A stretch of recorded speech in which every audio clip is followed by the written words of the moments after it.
Nicolas Dose, on parle de la réouverture des commerces avec vous ce matin. On connaît le protocole sanitaire détaillé ce matin par Jean Castex. Ce sera d'abord 8 mètres carrés par client à partir du 19 mai. Et ensuite, on descendra la jauge à 4 mètres carrés.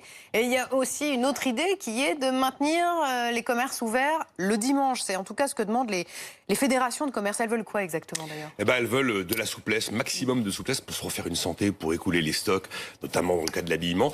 Alors il y avait eu déjà une dérogation au mois de décembre. On avait bien verrouillé toute l'économie en novembre et en décembre, tout le monde pouvait ouvrir s'il le voulait le dimanche. Voilà, ce que veulent les fédérations, c'est laisser tous les commerces qui le veulent ouvrir librement le dimanche, peu importe l'endroit où ils sont installés, tous les dimanches, à compter du 19 mai, donc la réouverture, jusqu'à la fin des soldes, le 20 juillet. Ça ferait 9 dimanches au total où il y aurait une vraie liberté.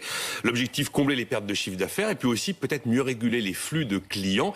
Je rappelle que la règle, en temps normal, c'est d'autoriser les ouvertures le dimanche dans les zones touristiques dites internationales et également dans certains secteurs, comme le bricolage. Donc, cette ouverture des commerces le dimanche est plutôt bien partie. C'est bien parti. Bruno Le Maire dit hier qu'il trouve ça parfaitement légitime. Voilà. Et puis Elisabeth Borne, dès la journée d'hier, a envoyé une instruction au préfet pour leur dire ouvrez des concertations locales avec les partenaires sociaux et préparez des arrêtés préfectoraux pour déroger au travail dominical. Elle insiste bien sûr sur l'obligation des employeurs, même si c'est un peu exceptionnel, de respecter quoi qu'il arrive les règles du travail dominical. Donc le salarié est payé plus et il faut qu'il soit volontaire pour travailler le dimanche. Bon, mais a priori, ça semble une bonne idée. On imagine mal les magasins refermés dimanche après le 19 mai. Certains ont été fermés 3 mois. Enfin, on se dit évidemment, il faut leur laisser un maximum de liberté, surtout qu'il y a des jauges, des contraintes de présence, voilà, et leur donner toutes les chances de survivre à partir du moment où on peut rouvrir. Surtout que, en même temps, Bercy hier nous a donné les premiers éléments du quoi qu'il en coûte qui va